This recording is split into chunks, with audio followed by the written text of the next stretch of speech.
Welcome all you web slingers to episode 172 of Project Geekology, and this week we are going to be covering the new Spider-Man movie, Spider-Man Brand New Day. But before we get to that, I am one half of your host, Anthony, and I can't do it alone because this week I am being joined with Rich. Happy to be here with you, Ant, this week. Really excited to talk about this movie. Shout out to our people that were taken away by Damage Control, Dakota, and Imogen. You guys live on in our thoughts and prayers. And, shout out to SS. Yes, shout out to them. They will be back one day. Hopefully at least Dakota soon. But before we get into the discussion, let's just briefly let everybody know what we have been up to. I'll start off. Honestly, I haven't really had too much going on. Obviously, I saw Spider-Man. I have been doing the same thing, gaming. Same games that I've been gaming recently. So, nothing too insane. I don't think I have any... Well, I know you've got some stuff coming up. So, I will... honestly, to tell you the truth, man, I really don't have much going on. I'm going to shoot it over to you, Rich. Let's see. So today's Monday. We're taping a little early because I'm going to be heading out to Cleveland and Pittsburgh. I'm not sure if you could say that we picked the right time to follow the Mets on a road trip. I mean, so what we like to do sometimes is we're trying to visit all the ballparks as a family. We have this map of the United States, and I have like a spot with little baseballs, and every time I go, I fill it in. And Charlie and I have these matching water bottles that get these. It's really cool, actually. They give you these stickers, and you would think that they would like come off the bottle, but they're these like special plastic ones or something, vinyl, so they don't wash off. So like you can like put it under the faucet and nothing happens to it. So Nice. We're up to I think 6 stadiums so far. So we're gonna hit up Cleveland and Pittsburgh. We're also gonna probably go to the Rock and Roll Hall of Fame. And just kind of taking the sights. So we usually just pick a place, I'll say like, hey, maybe we can go here, and then we investigate what is going on in that area. And it just so happened that the Mets are going to be in Cleveland, and Pittsburgh is 2 hours away. So we're going to actually drive. So it should be pretty fun. I'm looking forward to it. So that's why we're taping early today. And also, let's see, since we talked, I've gone to a lot of baseball games. Thankfully, the Mets are, like I said, going away for a few days, so I actually have a break before I go back to another baseball game on Wednesday. And then I got to see The Odyssey, and of course, I got to see Spider-Man. So, and Game of Thrones is getting good. I mean, second to last game of House of the Dragon. I mean, I got to see that. So, it's summer. I'm not working right now, so I'll basically go to the movies whenever. I'll just like binge stuff for no good reason. I watched the Joker movies that I don't really like with Joaquin Phoenix. I watched both of those. Like my wife walked in, she goes, "What are you doing this for the podcast?" I was like, "No, I mean it's just I've watched every other HBO. I went to HBO and basically watched every single Batman movie recently because I just have the time." And then I was like, well, might as well watch Joker. And then I remembered how much I disliked, especially the second one. I just don't really care for it. But that's really it.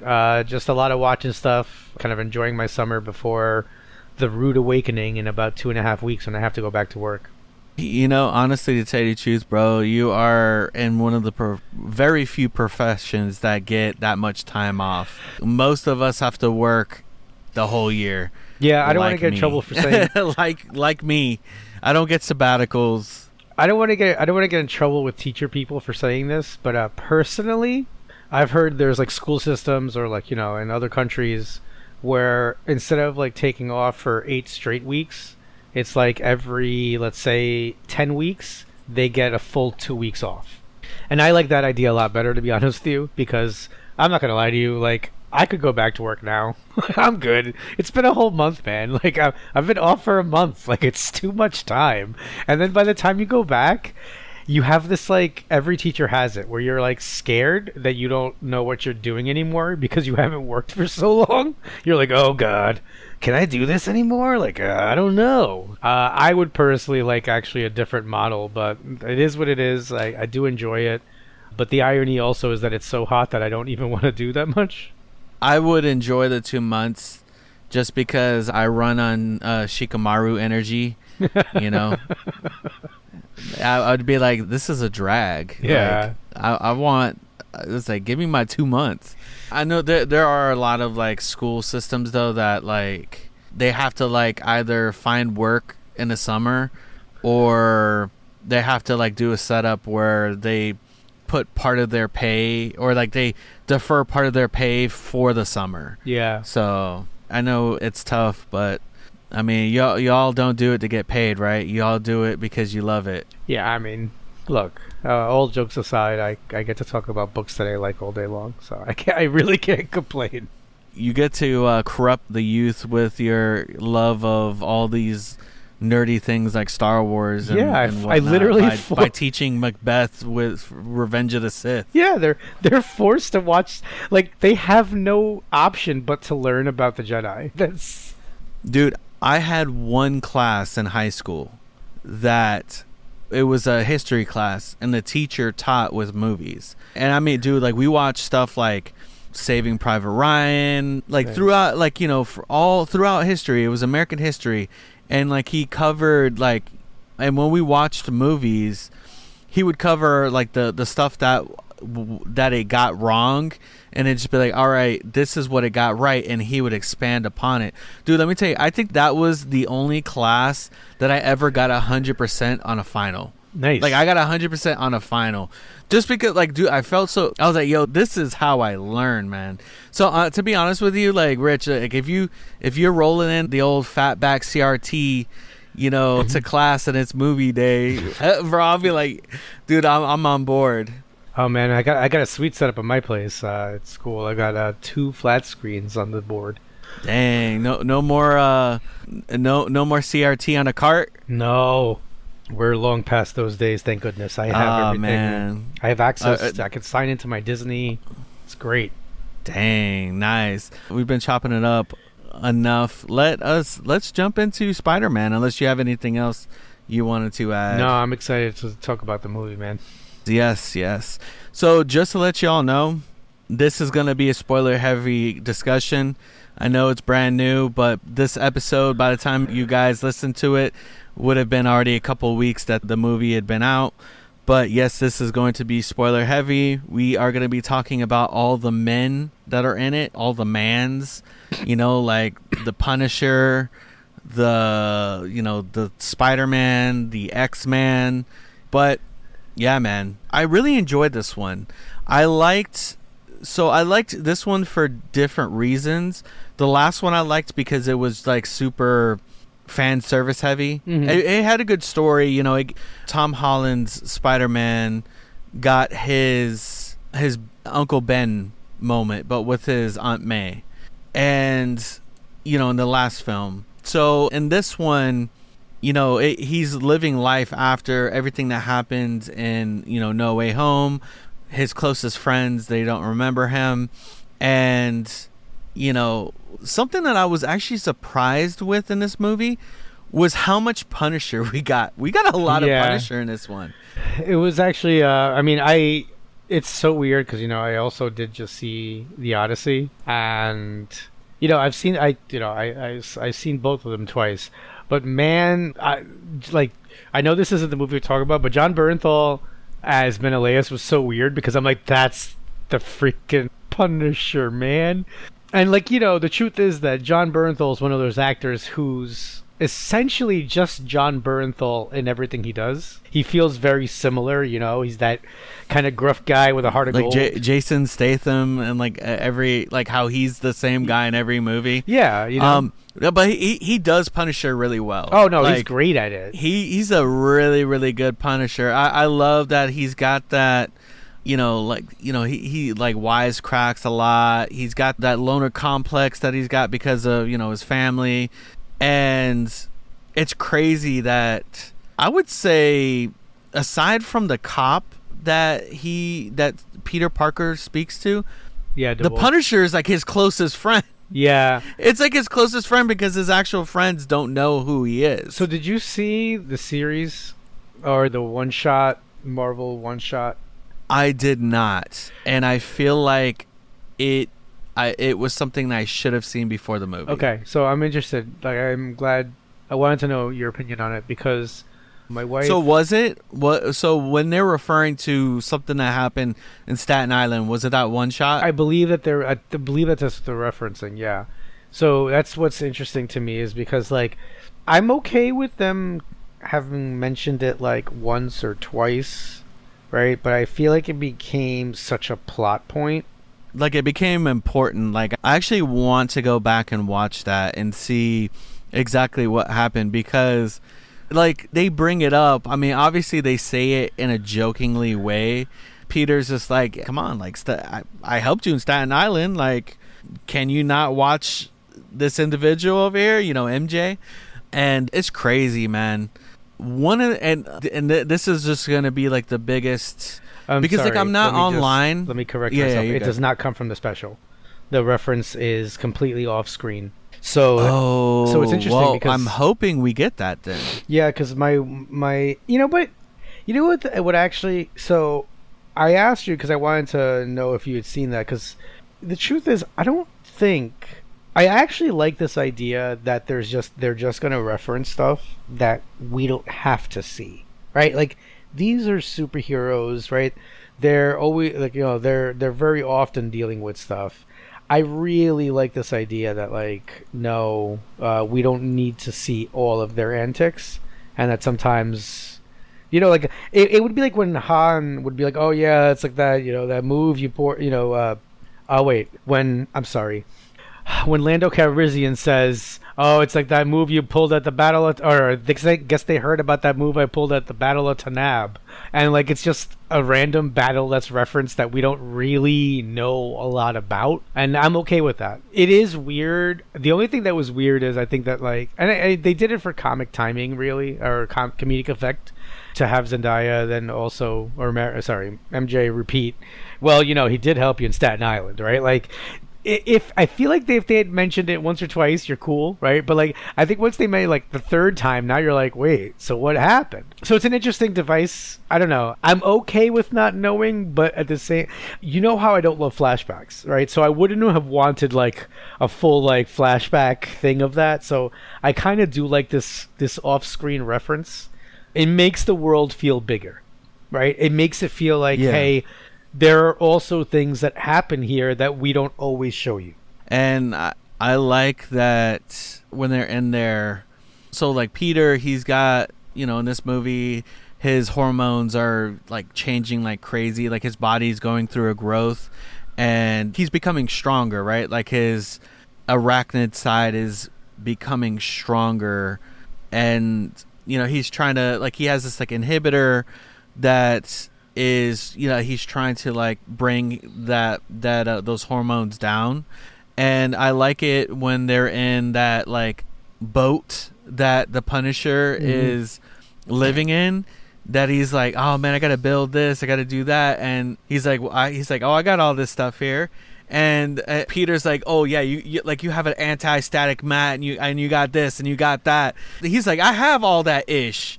And then he's like, why would you have all that? And then MJ's like, bombs. Yeah. Bingo. The one, okay, so I do have a little, this might be like a little minor complaint, but Peter, in every version of Peter Parker, he works, right? Unless Tony just left him a boatload of money so he never has to pay rent. Why does it it's so weird that he doesn't have something. Why isn't he being a photographer for the Daily Bugle? It's odd. Yeah, like they definitely don't get too much into his like personal life outside of like maybe like his relationships, but yeah, like they don't really cover stuff like that. Yeah, it is interesting. To be honest with you, I feel like he could make a lot more money building stuff like for people like that, not even like crazy tech. He could build, say that somebody needs like something that's like super practical but like kind of technical, he would be, he could build stuff. Like, he's smart. And I'm also wondering, where is he getting this tech also? Like, he has to be paying for it somehow. I know he wouldn't be stealing it. That's the thing. So like, he's got, like, I don't know. Look, again, I'm like picking something tiny, but it's just like that he's been so prominently like an employee, right? Like, part of his story is also that like he's this big hero, but he gets treated like crap by his boss. So I feel like it wouldn't have taken that much of the movie out to even just like, they showed in the older movies where he would like set up the cameras, so he wasn't even out there. And that was like back in the Tobey Maguire days when he was just like setting it up with like webs, you could just show him like having an automatic drone system that like goes around and takes pictures, something. Yeah. I mean, especially in the Spider-Man video games, he has those like drones and stuff, and then he has those like web grenades and stuff that he has. Like, I like that we definitely, because like with Tobey Maguire, he didn't have any like gadgets like that. No, I don't even remember if Andrew Garfield's Spider-Man had that, but like his gadgetry at least was like he made his web shooters. So like he was more sciencey than Peter. I mean, I'd say, he's definitely something like a scientist himself. Right. And then Spider-Man, he's friends with a cop. I think it's Jean DeWolf or something like that. Yeah, I know the characters in the video games as well. Right. Yeah. So he has like a cop friend, but the way that the casting made me feel like they were trying to go a certain direction, if that makes sense. Like, she looks like an Afro-Latina, like she's Afro-Latina. So I thought that they were trying to allude to a potential Miles, but then she has the two children. So there was no Miles there, but I was like, oh, they trying to like, because like Miles's mother isn't like a cop, but the dad is. So I was like, oh, maybe where they're trying to like, change it up, where like in the MCU, or at least in this Earth, the mom is a cop, So I was like, I thought that's where they were going. I was like, oh man, are they doing a Miles? Like, I was like looking for like every little thing that I could see. So I think Miles is at the end, though, possibly. So the post-credit scene, if I've watched it 3 times now. Oh, are you talking about the post-credit scene where it's the Spidey app like looking for Spider-Man? Yes, because and it shows them elsewhere. Oh, so you think that? Oh, you know what? It did that purpley.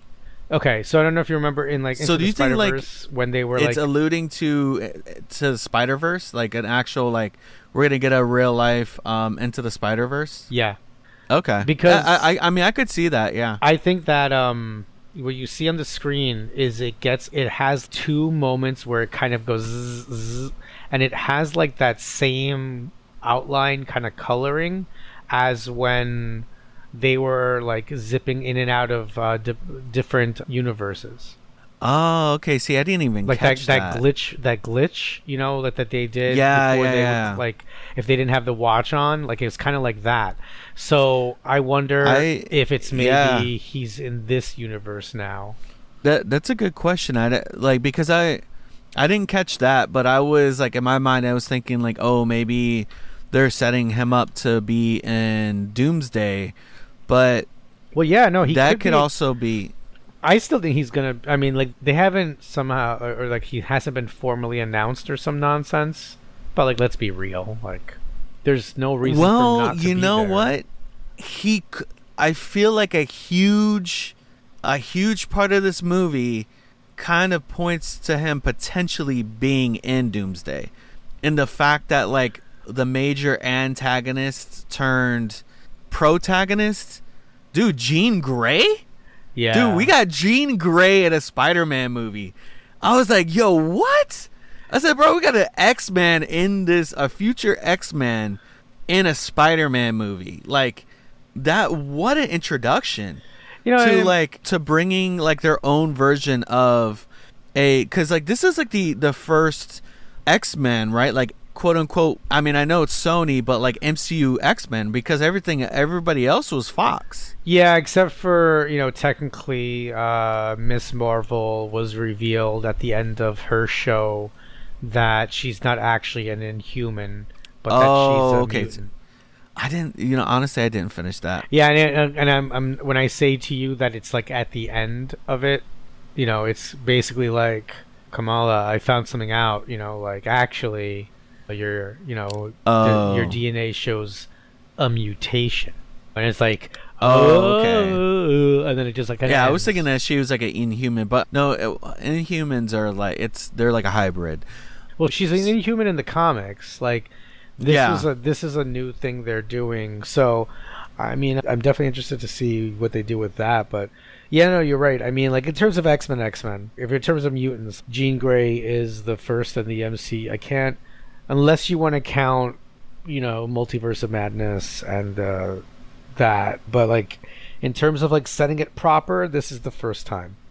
So I didn't have this movie spoiled for me going into the theater, so I didn't know about Jean Grey. So honestly, Jean Grey was like a pleasant surprise.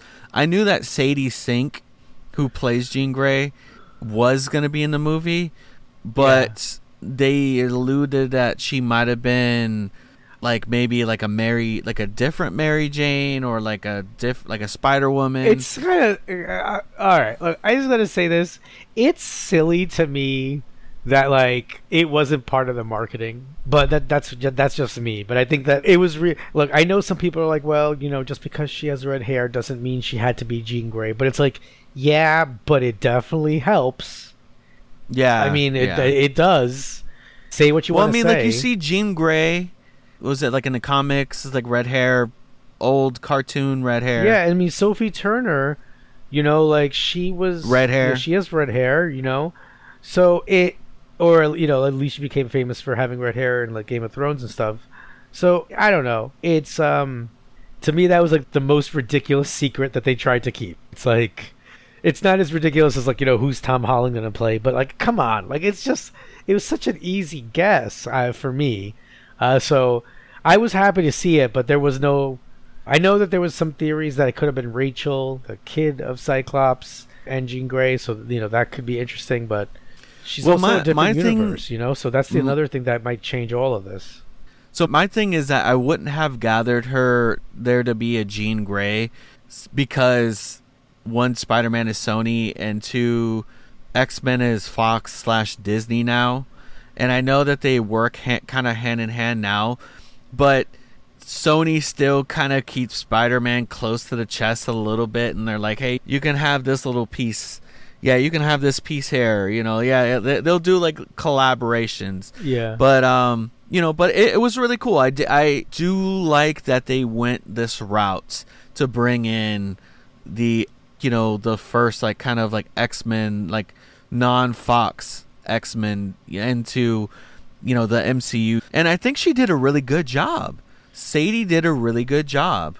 I mean, I thought the casting was really good all around. I mean, everyone played their roles super well. But yeah, she was excellent. I'm from the videos that I've seen, or like the clips of Cyclops, it seems like, I wonder if it'll be the same universe, because that Cyclops almost feels older than this Sadie Sink.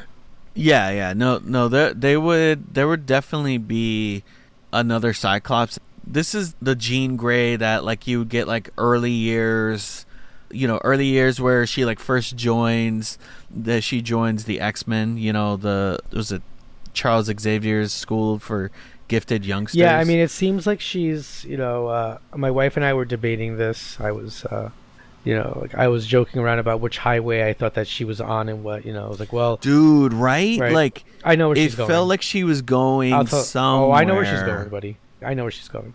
She's going to a place known as Salem Center, New York, 1407 Gray Malkin Lane, which is purportedly only 15 minutes from where I live. The X-Mansion has always famously been in Westchester, New York, specifically a town called Salem Center.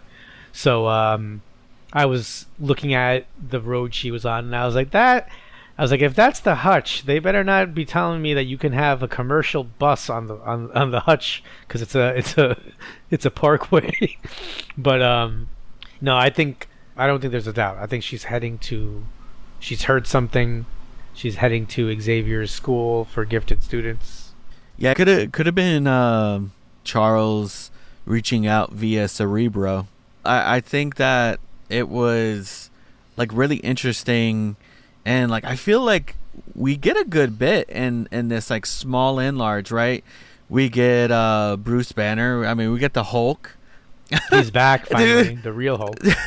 Dude, I like it when they go to the damage control, and Jean Grey has taken over the mind of the Hulk, and the Punisher like comes to like help out Peter, and like Peter's like, you're out of your pay grade. This is the Hulk. Yeah. You want to fight the Hulk. And then like when they go to like separate the fight, the Punisher is like gonna go for Jean Grey, and then like Spider-Man's like, you just want to get out of fighting the Hulk. I'm like, dude, like come on. Like this guy was shooting him with like full on like a full on light machine gun, and like was using these like special grenades, was not taking out the Hulk. That man, and like it was like we got Smart Hulk, and then we got like legit Hulk. Like we got the giant Hulk, which was so nice to see that Hulk, dude. I feel like we haven't seen him in ages. That Hulk. Yeah, I mean, I thought that was awesome. I also liked. It seemed that Hulk at some point recognized Peter, or like had a sliver of recognition, right, as he like let go and let himself drop from the building. And it kind of establishes that I think there is a way for people to remember him. Even at the end, MJ is holding on to the necklace that he gave her in London, right? So she should have no memory of the importance of that necklace. And it showed potentially that Ned remembered too, right? Like towards the end, where, you know, like in this movie, he had been staying a distance for like quite some time, right? Like in the beginning, it's at least 4 years, right? Like Ned and MJ are going to MIT, and like Peter's following Ned like throughout the years, and like he's like, oh yeah, it's senior year, we're about to graduate, and seemingly like I think he meets him like probably not long after they graduate. But I mean, dude, like I know that 4 years in the span of a lifetime doesn't seem long, but 4 years and like what he was dealing with felt like a lifetime. Yeah, so he was isolated. But see, that's what's crazy about him, and that's why like I think, look, man, it's way more believable for him to have like some sort of, even just like, and you only referenced it a little bit, but a shitty part-time job, right? And then, but he's really dedicated to himself as Peter. I mean, as Spider-Man, but we do get to see him at least interact with some people at a job. You know, it is a little kind of odd that it's been 4 years completely of him just like following Ned on social. You know, like I'd like to see. We did get a little glimmer of it with his neighbor, the girl, where she's like, "Hey, I think we live on the same floor," and then like he immediately asks to like be moved somewhere else so he doesn't have to see her ever again. You know, but like you could have had somewhere at work. Like I think you could have had something funny where you had a guy at work who was like, "Come on, Pete, why don't you come out with us?" And he's like, next time, you know. I think he kind of just like encapsulated like all, like really almost all human contact except for like the Punisher, because he knows that the Punisher is like kind of crazy and will like do whatever anyway. So like, you know, with the existence of whatever happened in Staten Island, right? That was the start of that quote unquote friendship, because there's an asterisk next to that, like friendship, like they're friends, but kind of because they exist in this world of craziness. And they're both, you know, Frank Castle, isolated person, Peter Parker in this, isolated person. His only friends, like I said, cop, Punisher sometimes, and the cop more than anything, because like he would speak to the cop and they would have like conversations, like kind of like, hey, oh, the kids are here, that kind of thing. So like he did, there was a little bit of closeness, but it was at a distance. Yeah, I mean, look, whatever. Look, the movie is, to be fair, already pretty long. If they made it longer and added what I'm talking about, I probably would have complained that it was too long. I don't really like my superhero movies to go more than like 2.5 hours. I think we're good. So whatever, like I said, like my complaints are rather small. I mean, I really loved the movie. I did get even a little a tear, a little misty-eyed. There's someone was chopping onions. Even the second time, when Peter leaves the hospital and Frank has put on his mask so that he can wave from the window, so that Peter can kind of get out easily, and he's going through the crowd, and they start to see that he's alive, doing well, and the outpouring of love. It's just, it was Peter's moment of, I've been alone this whole time, and it's almost like I was doing this for the love of the city, and now the city loves me back, and they really do appreciate him. Right, like it shows, like he was able to see the impact that he had on the city, and like all the positive impact. And there was even when he was like kind of down and out, or it was like earlier in the movie, it was sometime in the movie where they were talking about Spider-Man and how like kids want to be him, and then like adults love him, and so he really got to see like a visual of that. And that part was really funny though. Like he walked out and he like looked up, and like you just see the Punisher with the Spider-Man mask on, and then it like the camera goes inside and he's like, ooh, ooh. Like I'm like, what is it? What are you doing? But it was interesting, like the characters that we had in this, like obviously we had Jean Grey, the Hulk, the Punisher, we had Scorpion that was in this, which was interesting. I don't remember the guy that uses the boomerangs. I only remember Captain Boomerang from DC. That's what he kind of reminded me of. I don't remember if that was Bullseye. I don't know if that was supposed to be Bullseye, the guy with the boomerang and like. No, it's Boomerang. Oh, yeah. That's okay. from Exit. Hold on. There's a couple. So like, when you see him grab one of the like bad guys off of I think it's the rooftop, and he swings. That's like the cover of like Amazing Fantasy something. Yeah, the Boomerang one. So the Boomerang one was also a cover of a comic. So there were a couple that were comic covers. He had there were some covers of the comics.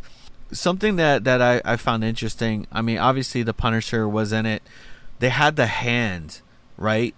And we haven't seen them since Iron Fist and the like the Netflix shows.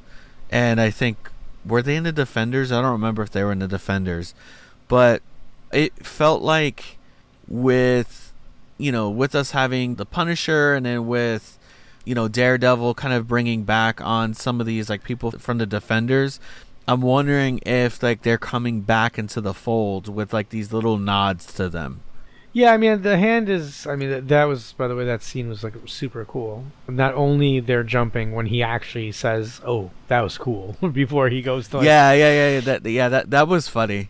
They were doing some Crouching Tiger, Hidden Dragon stuff. But that's super when he kind of goes down and webs them all in like layers in that kind of cylinder type thing. That I thought that was just. And you notice his webs were different, right? Like when the webs that he makes with the web slingers look a lot different than that organic web. And I thought it was interesting. I was like, oh my gosh, they're going the way of Tobey Maguire with the organic web. Yeah, he said something like, I remember when he first went to shoot them, he was like, well, if it's cool and good enough for that Peter, or so I can't remember the exact line. He references them, yeah. And what, obviously Damage Control could have been, they created a weapon specifically with he leaves webs all over the city, especially when he so it's not hard for the damage control to have gotten that analysis of that webbing and create something that neutralizes it, but then now this is his own natural webbing and they don't have this formula, so it doesn't have the same impact. I like when his body was going through that change and he like tries to use the web slingers and like his organic web just like reject, like just shoot him out. Yeah. And then like in one of those moments he accidentally shoots off a web grenade. And I'm glad they didn't do like a rehash of, I mean, he was there, right? Was there any like Spider-Man's a menace? It was No, I don't remember any. J. Jonah Jameson. I'm kind of happy that we didn't have that, because that kind of, the whole trope of, is this really a good thing for like, is this person a villain or a hero? I'm glad we didn't rehash that. Like we did rehash some of like the old Spider-Man themes from movies and things, but I'm really glad that we didn't rehash the, is he a menace to our streets? And I really like that we were just at a point where like he's loved and trusted by even the police, like so much so that like, he does that, he rips off Scorpion's or Gene Scorpion's tail off, and then almost kills a cop because of it. So but then that gets covered up essentially, like that cop's gonna have to go on disability, like City of New York's going to be paying that cop's salary while he's not working, all because Spidey injured him, and they got to keep it under wraps. And one of the moments when Peter is going through those changes, he's getting headaches, his body's like feeling different. He passes out and he wakes up in this like web cocoon. That scene gave me Tobey vibes. Like that didn't happen with Tobey Maguire. But I could see a scene like that happening in one of his movies. Oh, yeah, no, that's very Raimi. He likes a little bit of that horror twinge to his stuff, so that definitely seemed like a Raimi nod there to that Tobey, where he is a little, he's a spider. Spiders are freaking gross. I'm personally, incredibly afraid of all spiders, big or small. The thing I miss about, Sam Raimi Spider-Man's is his knack for finding a way to squeeze Bruce Campbell in each movie. Yeah, no, I love Bruce Campbell. That guy's awesome. But yeah, no, this movie was really good. Like, I'm glad that, like, what's worrisome is that like the build up to Endgame was like, it just felt like it was going up and up, right? Like we might have had some misses here and there, but it wasn't too often, right? And then it's like when Endgame happened, the MCU kind of went into disarray. They were trying to do the whole multiverse thing, stuff inside and outside the studio, and the quality of movies seemed to go down. And so I really do, I know it's Sony, but you know how Sony is, like they're for some reason, like their movies aren't the greatest. Like the Venom movies are fun, but they're not great. The Spider-Man movies, surprisingly, are pretty good. And like the last two have been like really, really like good. And I'm glad that they did a great job with this one, because they didn't have like that. They leaned on maybe a little bit of fan service with bringing in Jean Grey, and they'd be like, oh my God, there's an X-Men, or a future X-Men. But it's not like, where the build up of all those months of, is Toby and is Andrew going to be in, like of the last one. So I'm glad that they did a really good job. I really did like the moral of the story.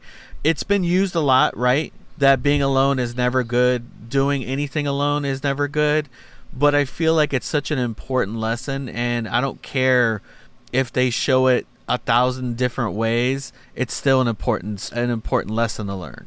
Yeah, I learned that, I learned that when I was, younger, the hard way myself, Yep. And, I think we all do, man. Even, hey, look, The Legend of Zelda told you right away when I was 5, it's dangerous to go alone. But I don't have a sword, so, There's not some old guy in a cave telling me to take a sword. But I really... Or an ocarina. Yeah, I really liked this. I thought the message was great. I thought the vibes of the movie were good. I thought all the acting was excellent. It's kind of like, I wouldn't say everybody wins, but it is kind of like a happy ending. You get to see a lot more character development from Frank Castle. I just, and they could have gone easy, man. They could have gone with Wolverine instead of Jean Grey. Wolverine and Spidey have teamed up a lot in the comics. And you would have even been able to basically leave the Punisher out. You could have done Wolverine and Spidey, But I think that this was like a really smart way to do it. And I think they really stuck the landing with it.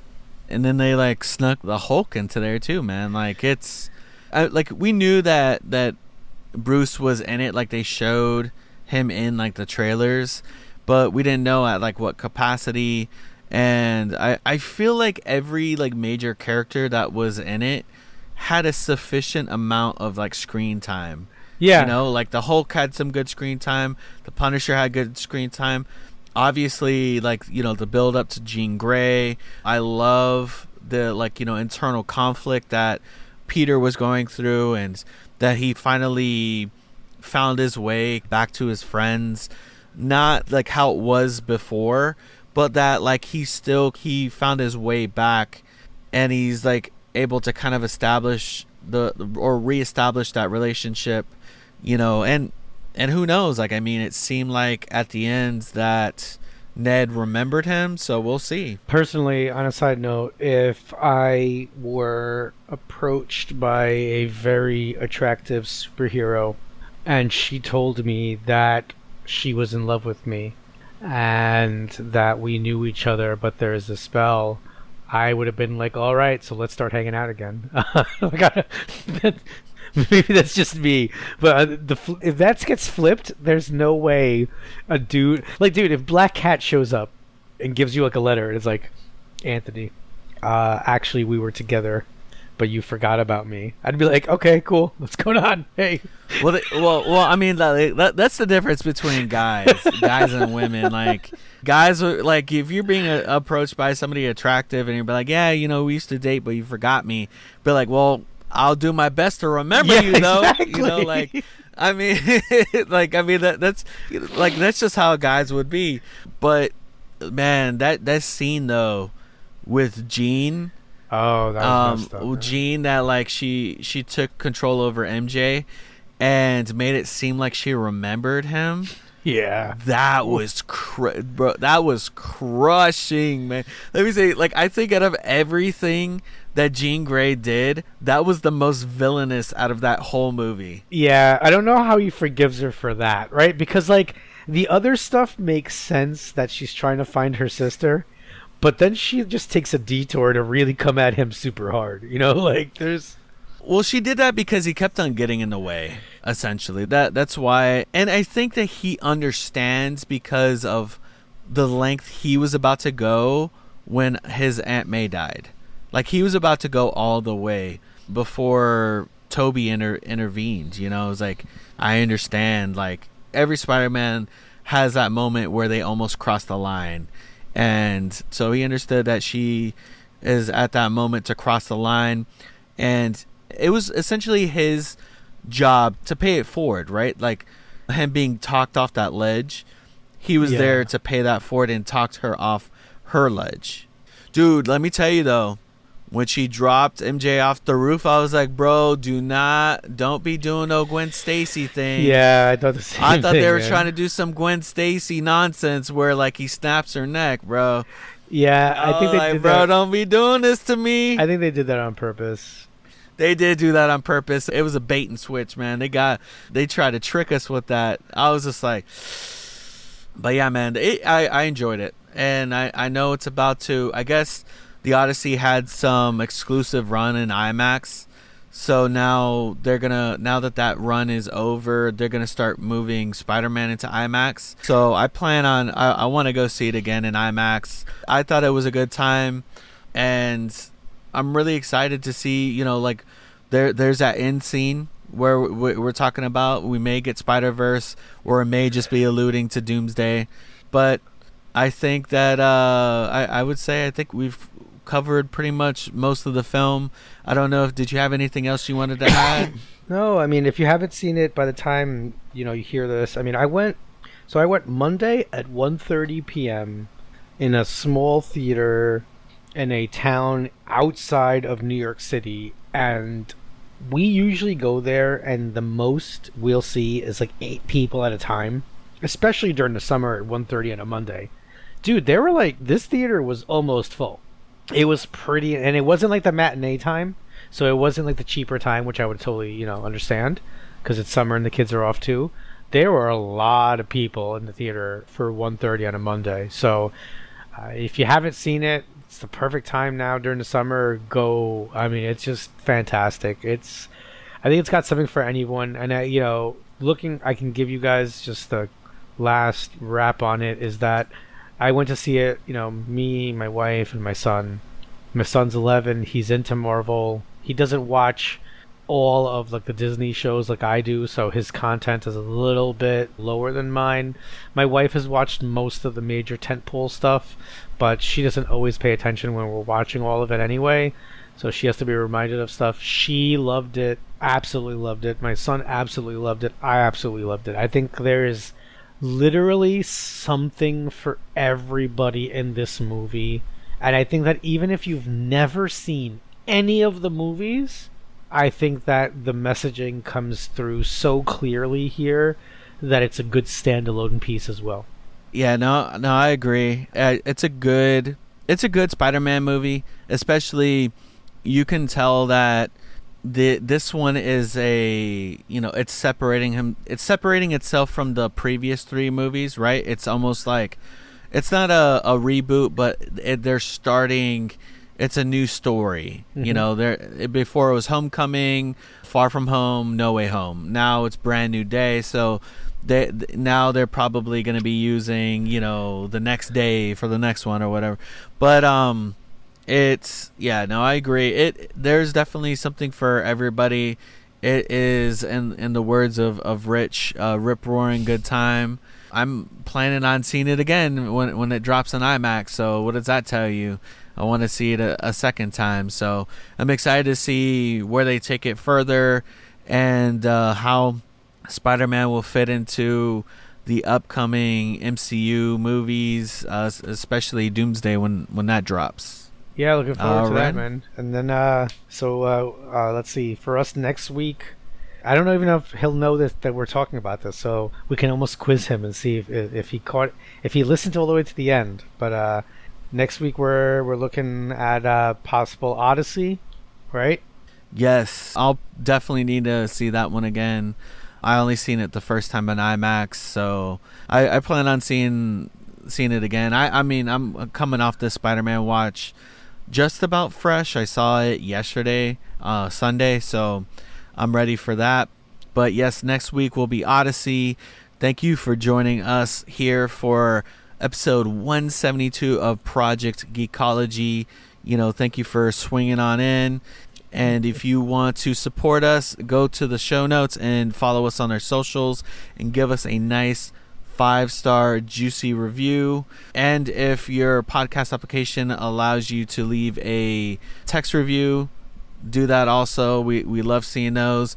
We hope that you all have a great rest of your week and join us back here next week for The Odyssey. No. Bye, y'all.